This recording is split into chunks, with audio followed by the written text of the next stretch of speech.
Biruin nyo may ganong kwento ang pulis. Pumapasok ng walang sahod, walang makain, tapos grabe yung pambabas na nakukuha nila. Alam nyo mga palangga, totoo po yan. Hindi po yan joke. Talagang madami pong pulis ang pumapasok po ng walang sahod at wala din pong makain. Bakit po? Kasi po, minsan po kaming mga pulis, ayan, isali ko na yung sarili ko kasi pulis pa naman po ako, nagkakaroon po kami ng kaso dahil po sa trabaho. Hindi po natin maiwasan yon. Huwag nyo pong isali yung mga ibang mga hindi maganda. Dito na lang tayo lang sa mga maganda.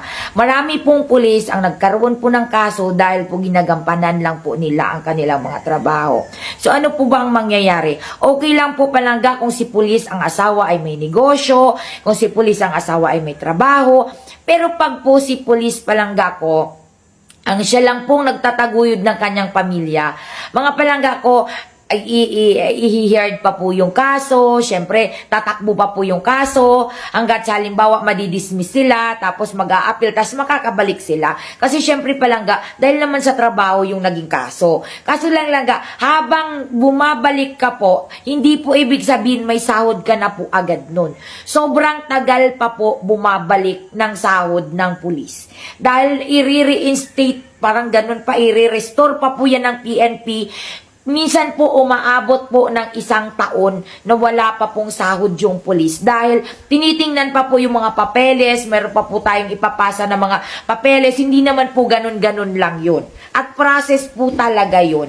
Ngayon mga palangga, yung iba pong mga pulis na hindi na po aabot ng taon, na walang sinasahod, na walang sinasahod na, syempre, halimbawa, kung nagpamapasok siya sa Taguig, taga-Caloocan pa siya, wala siyang pamasahe palangga ko, ang mangyayari mag-aawol na lang si pulis kasi wala na po talaga siyang pangtawid. Kasi kalangga, kaming mga pulis, hindi naman po kami mga mayayaman. Nakapagpasalamat din po kami lang dahil sa sahod din po ng PNP sa trabaho po namin na yan. Mayroong mga pulis siguro na may mga kaya-kaya, may mga extra. Yung mga pulis po lang na mayroong mga negosyo. Kagaya sa akin, nagbablog ako, kahit paano may negosyo. Pero karamihan po talaga lang ng mga pulis, dedicated sila sa trabaho nila.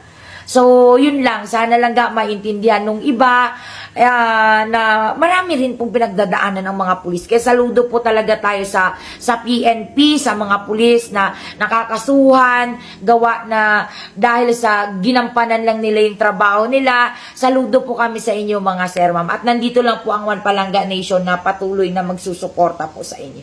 Thanks for watching Part Neil TV channel. Please subscribe my YouTube channel.